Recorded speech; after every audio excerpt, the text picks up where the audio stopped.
Hello students, how are you all? Today we read chapter number 3 of class 11th, theory base of accounting. हम लोगों ने already chapter के अंदर accounting पढ़ लिया था कि अकाउंटिंग क्या होती है. ठीक है, आज हम लोग थोड़ा सा इसको और अच्छे से एक्सप्लेन करेंगे कि अकाउंटिंग के अंदर थ्योरेटिकल सिस्टम है क्यों. ठीक है ना. तो अकाउंटिंग जो प्रिंसिपल है, ये कुछ प्रिंसिपल्स हैं जिसके बेसिस पे हम लोग अकाउंटिंग करते हैं. अगर ये प्रिंसिपल्स नहीं होंगे, देखिए हमें प्रिंसिपल्स की नीड होती क्यों है. ठीक है, हमें प्रिंसिपल्स की इसलिए नीड होती है ताकि हम लोग जो पुरानी चीजें चलती आ रही हैं, ठीक है ना, उसके बेसिस पे हम लोग बिल्कुल सही तरीके से करते रहें. अगर हमारे पास प्रिंसिपल्स अगर होंगे नहीं, ठीक है, तो इसको क्या होगा, कोई भी किसी भी तरीके से ऑपरेट कर सकता है. ठीक है ना, तो ये चीज गलत हो जाएगी.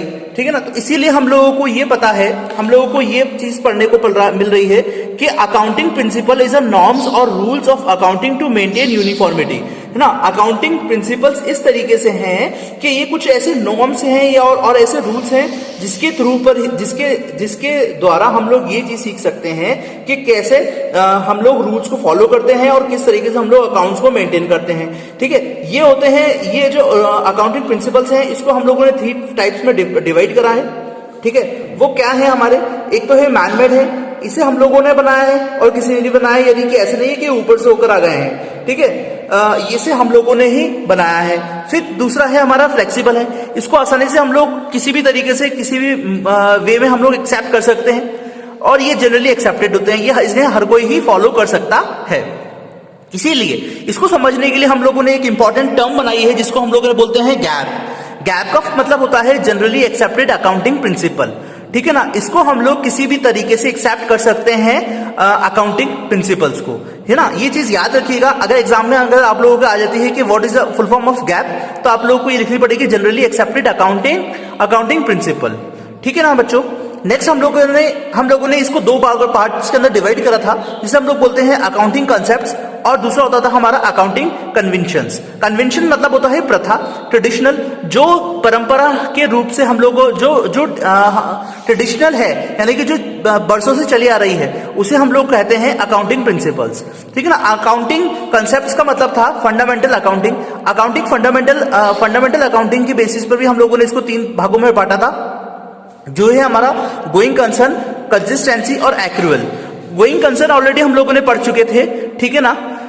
गोइंग कंसर्न हम लोगों ने ऑलरेडी पढ़ चुका था. आज हम लोग पढ़ेंगे कंसिस्टेंसी. देखिएगा, कंसिस्टेंसी अब मतलब होता क्या है, इसको ध्यान से समझना. कंसिस्टेंसी मतलब क्या होता है, कंसिस्टेंसी मतलब अगर हम लोग इसकी हिंदी में भी अगर हम लोग इसकी बात करें तो कंसिस्टेंसी मतलब होता है, हिंदी में अगर बोलेंगे हम लोग तो इसका मतलब होता है लगातार चलना. ठीक है ना. अगर कोई भी चीज लगातार चल रही है, ठीक है, तो वो चीज हो रही है कंसिस्टेंसी. कंटिन्यूअसली भी हम लोग इसका सिनोनिम बोल सकते हैं. ठीक है ना. जैसे कि अगर कोई एक अकाउंट प्रैक्टिस है, देखिएगा, कोई भी एक चीज है, कोई भी एक अकाउंट्स के अंदर हम लोग कोई भी डेटा का अंदर हम लोग फॉलो करते हैं, कुछ भी चीज करते हैं, ठीक है, तो वो 1 साल नहीं होती. वो क्या करते हैं, उसको हम लोग कई सालों के अंदर डिवाइड कर देते हैं, यानी कि वो लगातार चलती ही रहती है. ठीक है. तो अकाउंटिंग प्रैक्टिस जो होती है ना, अकाउंटिंग प्रैक्टिस जो होती है वो लगातार चलती रहती है, साल दर साल, साल दर साल. ठीक है ना. ये बढ़ती रहती है. तो इसी के लिए हम लोगों को क्या करना पड़ता है, कुछ भी अकाउंटिंग के जो रूल्स हैं, अगर कोई भी रूल्स हम लोगों ने बनाए हैं तो उसको हम लोगों को आगे फॉलो करना ही पड़ेगा. ठीक है ना. उसको हम लोगों को ऐसा नहीं है कि हम लोग उसको एक बार बनाकर उसको एक ही बार में फॉलो करेंगे या फिर उसको खत्म कर देंगे. ठीक है ना. ऐसे अकाउंटिंग नॉर्म्स को हम लोगों को लगातार फॉलो करना ही पड़ेगा. ठीक है. इसको हम लोगों ने हमने इंग्लिश के अंदर हम लोग देखेंगे तो इसका मतलब ये होता है कि 1 accounting practice, accounting practicing is followed year after year. यानी कि एक अकाउंटिंग प्रैक्टिस जो है उसको 1 साल से दूसरे साल तक हम लोग इसको प्रैक्टिस करते ही रहते हैं, चलती ही रहती है. वो ऐसा नहीं होगा कि 1 साल में हम लोगों ने उस चीज को फॉलो करा, उस रूल्स को फॉलो करा, फिर उसके बाद आगे आने वाले साल के अंदर आगे आने वाले ईयर्स के अंदर हम लोगों ने उस चीज को खत्म कर दिया। तो ये चीज बिल्कुल भी नहीं होगी। इस जैसे कि इसको समझने के लिए एक छोटा सा एग्जाम्पल देखेंगे हम लोग, ठीक है। ये आप लोगों के बहुत ज्यादा इंपॉर्टेंट होता है, ठीक है। जैसे कि एग्जाम्पल है मेथड ऑफ डेप्रिसिएशन। अब ये डेप्रिसिएशन मतलब क्या होता है, देखिएगा, समझना इस डेप्रिसिएशन का मतलब। इसको भी हम लोग आगे आने वाली क्लासेस के अंदर अच्छे से टॉपिक पढ़ेंगे, लेकिन आपको ब्रीफली समझा देता हूं। डेप्रिसिएशन मतलब होता है गिरावट, ठीक है ना। अभी गिरावट मतलब भी क्या हो गया, अगर कोई भी मशीन अगर आपकी चल रही है, ठीक है ना, सपोज करें आपके पास एक प्रिंटर है, ठीक है ना, प्रिंटर है आपके पास। अब आपने कोई प्रिंटर आपने लेकर आ गए, ठीक है ना, लेकर आने के बाद आपने क्या करा, उसके अंदर से खूब सारी प्रिंटिंग वगैरह करी, सब चीज करी। तो एक टाइम ऐसा आएगा उस प्रिंटर की कीमत जो होगी वो बिल्कुल घट जाएगी इन द सेंस उस प्रिंटर के अंदर जो मशीन्स होगी, कुछ जो उसके पुर्जे लगे होंगे, उसके जो पार्ट्स लगे होंगे वो घिस जाएंगे। अब वो घिसने के कारण क्या होगा, उसकी कीमत भी गिरती चली जाएगी। तो इसीलिए क्या होते हैं, वो क्या होता है, डेप्रिसिएशन मतलब क्या होता है, साल दर साल उसकी अमाउंट के अंदर गिरावट आना, इस कॉल्ड डेप्रिसिएशन, ठीक है ना। इसका मतलब हम लोग इंग्लिश में भी बोलेंगे fall in value of assets. Printer आपकी एसेट्स हो गई, उस एसेट्स के अंदर लगातार कमी आना, वो चीज क्या कहलाती है, डेप्रिसिएशन। अब डेप्रिसिएशन को हम लोग इस वाले मेथड को हम लोग दो टाइप्स के अंदर डिवाइड करते हैं, ठीक है। इसको हम लोग दो टाइप के अंदर डिवाइड करते हैं। वो दो टाइप कौन सी होती है, एक होती है हमारी SLM, एक होती है हमारा WDV।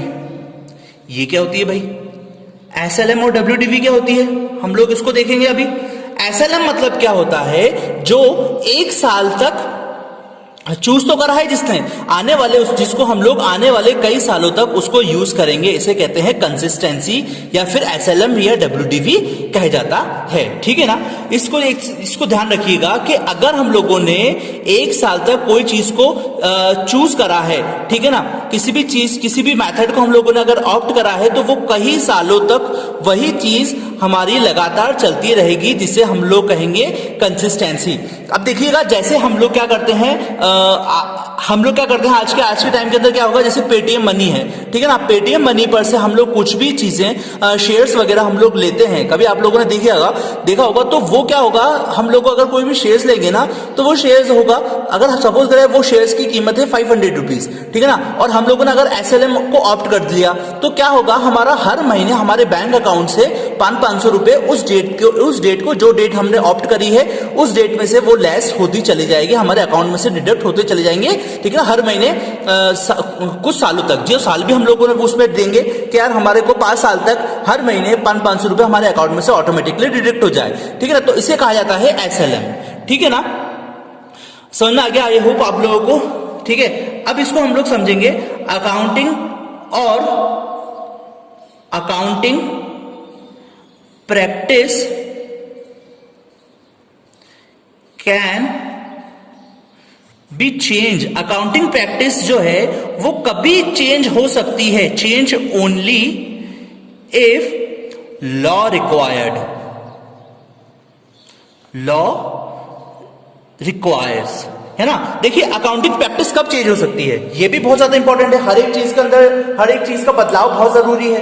अकाउंटिंग प्रैक्टिस जो है वो तब जाके चेंज होगी जब इसकी जरूरत पड़ी हम लोगों को, ठीक है ना। हम लोग ऐसा नहीं है कि अकाउंटिंग प्रैक्टिस के अंदर हम लोगों को ऐसे नहीं होता कि कोई भी अगर बिल पास भी होता है ना, तो बिल पास होने के लिए कोई भी अगर बिल पास होता है, उस बिल पास होने के लिए बहुत सारी चीजें जरूरत की नीड होती है, ठीक है ना। तो वही बिल पास करने के लिए भी हम लोगों को, है ना, कुछ लॉज होते हैं, उस लॉ को पूरा करने के बाद ही हम लोगों को वो बिल पास होता है। इसलिए अकाउंटिंग प्रैक्टिस के लिए चेंज होने के लिए एक लॉ होता है, उसको लॉ की जरूरत होती है, उस लॉ को पास करने के बाद ही हमारी वो अकाउंटिंग प्रैक्टिस के अंदर आगे की तरफ उसको नीड होगी कि उसको हम लोग चेंज कर सकते हैं। नेक्स्ट पढ़ेंगे हम लोग, if accounting standard are required. हम लोग ध्यान रखिएगा, ये अकाउंटिंग प्रैक्टिस जो है वो तभी चेंज होगी जब अकाउंटिंग स्टैंडर्ड जो है वो जरूरत पड़ेगी, जब हम लोग वो जो कि होंगे बिल्कुल लॉ के बराबर। If accounting standard are required. ठीक है ना, ये अकाउंट, अब देखिए लॉज तो होते हैं ना, वो तो होते हैं अलग अलग चीजों के अंदर, ठीक है, लेकिन अकाउंट्स के अंदर होते हैं अकाउंटिंग स्टैंडर्ड। अगर अकाउंटिंग स्टैंडर्ड उनको बोल देंगे कि यार हाँ इसके अंदर चेंज हो सकता है, ठीक है, तो ही वो लॉ आएगा, नहीं तो फिर वो लॉ नहीं आ पाएगा। ठीक है ना। अब नेक्स्ट हम लोग बात करेंगे for better presentation of financial statement. अगर हम लोगों को फाइनेंशियल स्टेटमेंट की स्थिति अच्छी तरीके से प्रेजेंट करनी है ना, तो हम लोगों को इसको इसीलिए इसकी जरूरत पड़ती है अकाउंटिंग प्रैक्टिस के लिए। For better presentation of financial statements. ठीक है ना, फाइनेंशियल फॉर अच्छी स्टेटमेंट्स, अच्छी प्रेजेंटेशन के लिए फाइनेंशियल स्टेटमेंट्स के अकाउंटिंग स्टैंडर्ड की नीड होती है। तो बच्चों हम लोगों ने अभी ये कंसिस्टेंसी के बारे में पढ़ी, अब हम लोग इसके नेक्स्ट वीडियो के अंदर पढ़ेंगे एक्रूअल बेसिस क्या होता है। ठीक है ना, तो आई होप आप लोगों को ये कंसिस्टेंसी समझ में आया होगा। आज की डेट आई होप आप लोगों को ये कंसिस्टेंसी समझ में आया होगा। ठीक है ना, मैं इसकी आज की डेट डाल देता हूं, 6 सितंबर हम लोगों ने ये चीज खत्म करा है। ठीक है ना, तो अब हम लोग मिलेंगे इसके नेक्स्ट वीडियो के अंदर, तब तक के लिए पढ़ते रहिए। Thank you, have a great day.